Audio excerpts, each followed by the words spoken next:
할렐루야. 5월 24일 금요일 묵상 말씀을 시작하겠습니다. 하나님의 사랑. 하나님의 사랑은 조건이 없습니다.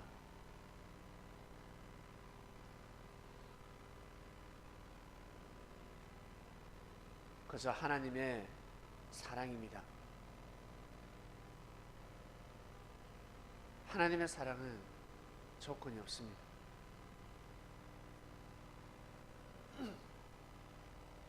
그래서 무조건적인 사랑이라 표현하기도 하는데, 사랑과 사랑 조건이 필요합니다. 그러나 사람과 사람 사이에서도 조건이 없다. 이것은 참으로 큰 사랑입니다. 그러한 사랑을 어디에서 찾아볼 수 있을까? 진정한 부모님을 통해서 알 수가 있습니다. 형제는 이해하지 못합니다. 왜 또 해주고 또 해주고, 왜 또 품어주고 또 품어주고 하실까? 매정하게 돌아서지 아니하시고 끝까지 형을, 동생을 품어주네. 왜 저럴까? 알고 보니까 부모의 사랑이었습니다. 형제의 사랑으로서는 그렇게 품어줄 수가 없습니다. 애인도 좋을 때 애인이지, 토라지면 애인이 죄를 범하면 가차 없습니다. 왜 예수님 시대 때 신랑 신부가 애인으로 볼 수 있으니까 신랑 신부의 사랑으로 비유를 했을까? 그만큼 기쁘다는 것입니다. 친구를 만나는 것보다, 부모를 만나는 것보다 신랑 신부가 만나는 것이 더 기쁘다는 것입니다. 너무너무 좋다는 것입니다. 그냥 천국이죠. 천국. 가정에서는 천국을 누릴 수가 없는데 부모님을 통해서는 천국을 누릴 수는 없습니다. 근데 좋은 남자, 좋은 여자를 만났습니다. 신랑 신부가 만날 때는 너무너무 기쁩니다. 너무너무 좋습니다. 그래서 신랑 신부 비유를 하는 것입니다. 예수님을 만났을 때 그와 같이 그러하다. 바로 그것입니다. 그 사랑이 성장해야 합니다. 그 사랑이 성장해서 예수님 같은 마음을 가져야 합니다. 예수님 같은 마음을 가질 수 있을까? 예, 가질 수 있습니다. 왜? 눈높이 사랑을 하셨기 때문에 사람이라면 충분히 그 마음을 가질 수가 있습니다. 그래서 그리스도 메시아는 아니지만 예수님 같은 길을 걸어갔고, 그리고 예수님 같은 사랑을 베푼 사람들이 참 많습니다. 그리스도의 한기를 풍긴 것이죠.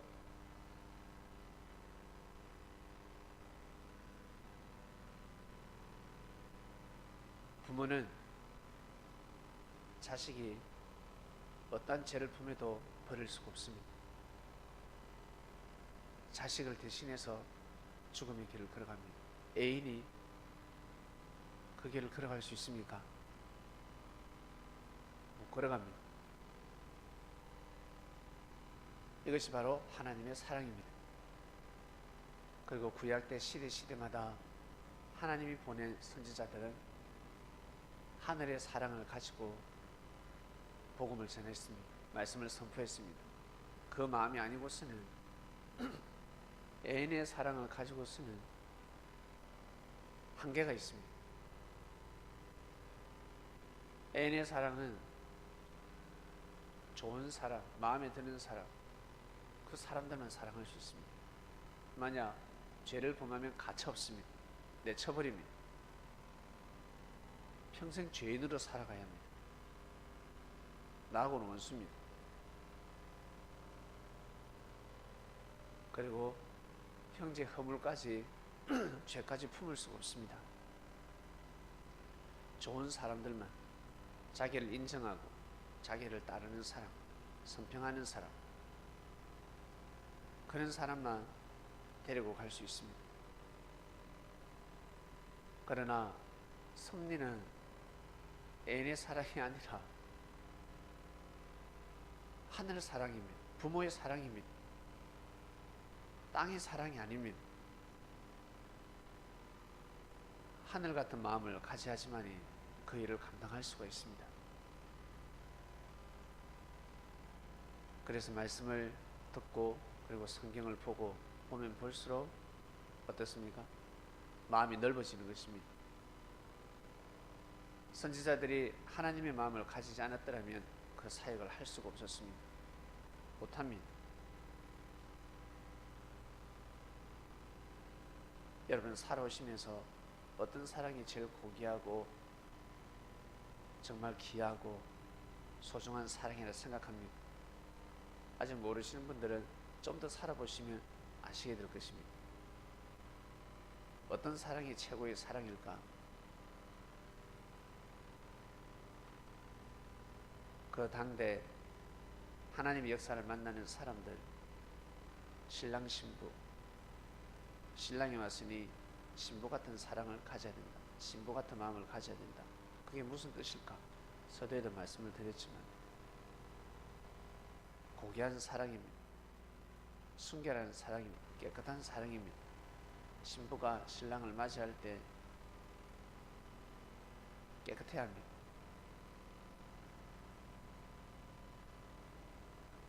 마음뿐만 아니라 몸도 삶도 깨끗해야 합니다.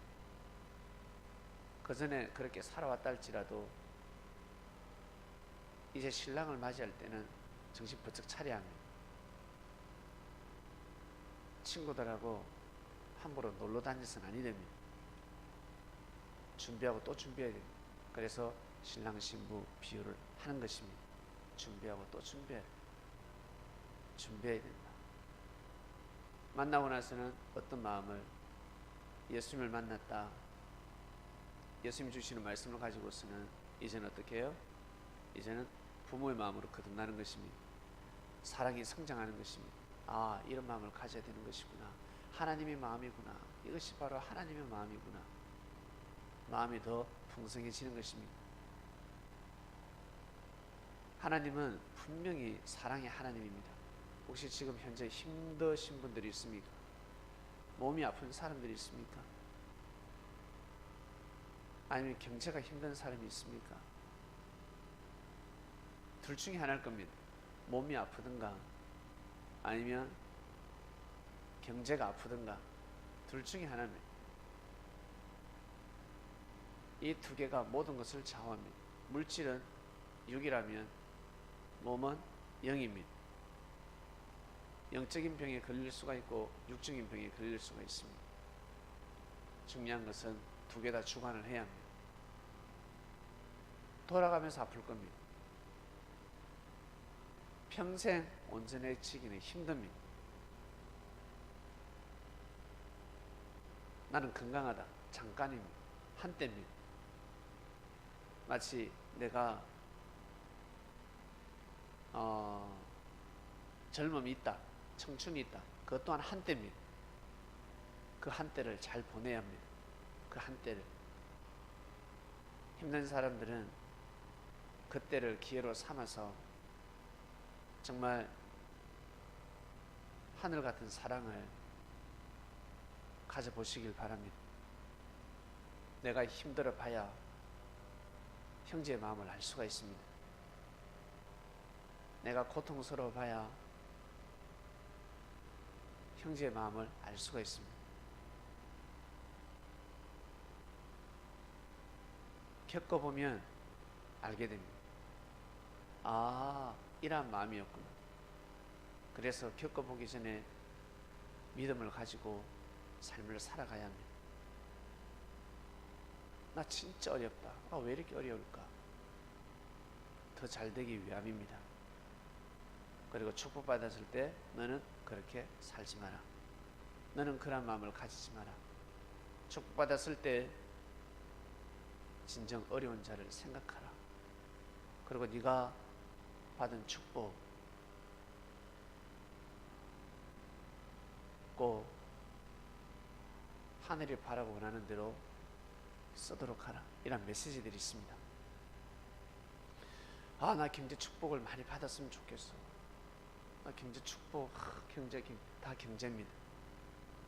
섣불리 경제가 축복으로 이어지면 내 마음껏 한번 써보고 싶다.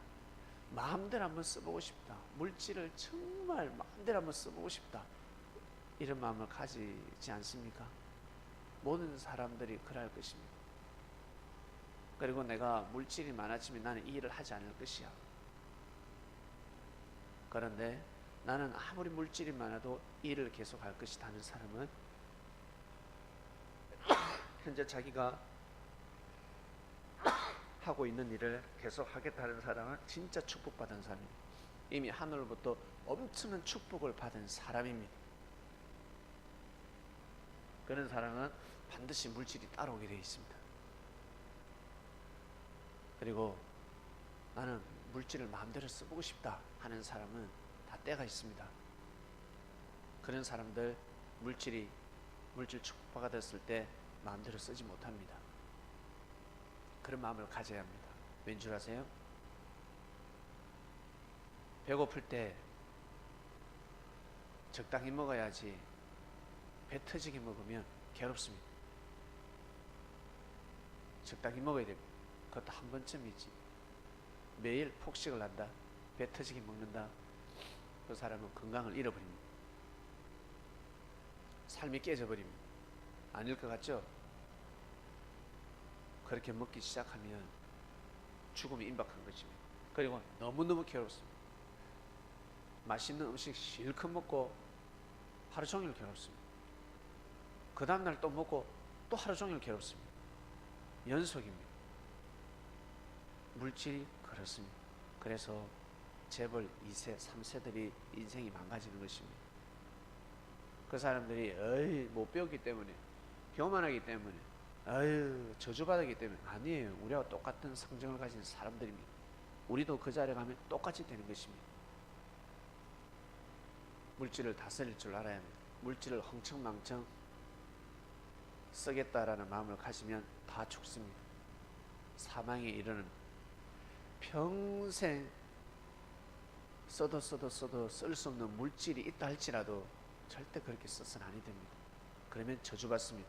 만물은 쓰고 써도 없어지지 않습니다. 만물을 함부로 다루면 저주받습니다. 자연을 함부로 대한다, 저주받습니다. 마음만 잘못 먹어도 저주받게 되어 있습니다. 만물을 함부로 여긴다, 하나님이 창조한 동식물들을 가벼이 여긴다, 하찮게 여긴다, 저주를 받습니다. 귀하게 여겨야 합니다. 하찮은 풀도 귀하게 여겨야 됩니다. 만물을 귀하게 여겨야 됩니다. 소중하게 여겨야 됩니다. 뭐 또 있는데 휴지 또 있는데 야 마음대로 써. 아니요. 귀하게 써야 합니다. 휴지 한 장도 귀하게 써야 합니다. 물도 귀하게 써야 합니다. 흥청망청 쓰기 시작하면 그것이 저주로 바뀌어버립니다. 화가 된다는 거예요. 화가. 그래서 건강하면 건강할수록 더욱더 귀한 삶을 살아야 합니다. 그리고 물질이 많으면 많을수록 더 귀한 삶, 뜻있는 삶을 살아야 합니다. 나 제발 마음껏 한번 써보면 좋겠다. 어느 선까지입니다. 계속 마음껏 쓰고 그러면 갑질을 하기 시작합니다. 모든 인생의 운명이 돌아가기 시작합니다. 겸손한 삶을 살 수가 없습니다. 그래서 물질이 힘들고 어려울 때 여러분 꼭 마음 중심을 잘 잡으시고 물질 축복 받았을 때는 잘 감당하시고 그 복을 이어나가시길 바랍니다. 그래야 저 천국까지, 하나님 계신 곳까지 삶을 온전히 이어나갈 수가 있습니다. 이번 주 말씀은 하나님의 사랑이었습니다. 하나님의 사랑이 어떠한 사랑인지, 우리를 잘되게 하시는구나, 우리를 도와주시는구나, 바로 구원으로 인도하시는 하나님의 마음, 그것이 바로 하나님의 사랑이구나. 끝까지 포기치 아니하시고 우리의 삶을 구원으로 인도하십니다. 하나님이 삶 가운데 살아서 역사하신다는 것을 꼭 믿으시고 평생 하나님에게 받은 사랑을 은혜로 갚으면서 귀한 삶을 살아가시기를 예수님의 이름으로 축원드립니다. 하나님 아버지 감사합니다. 하나님에 대한 사랑 조금이나마 알고 배우게 되었습니다. 하나님의 마음은 이러한 마음을 가지고 우리를 사랑하고 계시는구나. 그래서 우리 또한 이러한 사랑의 마음을 가져야 되는 것이구나 알게 됩니다. 하나님을 사랑하면 사랑할수록 이 땅의 사람들을 귀하게 여기고 소중히 여기고 사랑해야 되며, 그리고 만물까지 사랑해야 합니다. 그것이 바로 사랑의 증거입니다.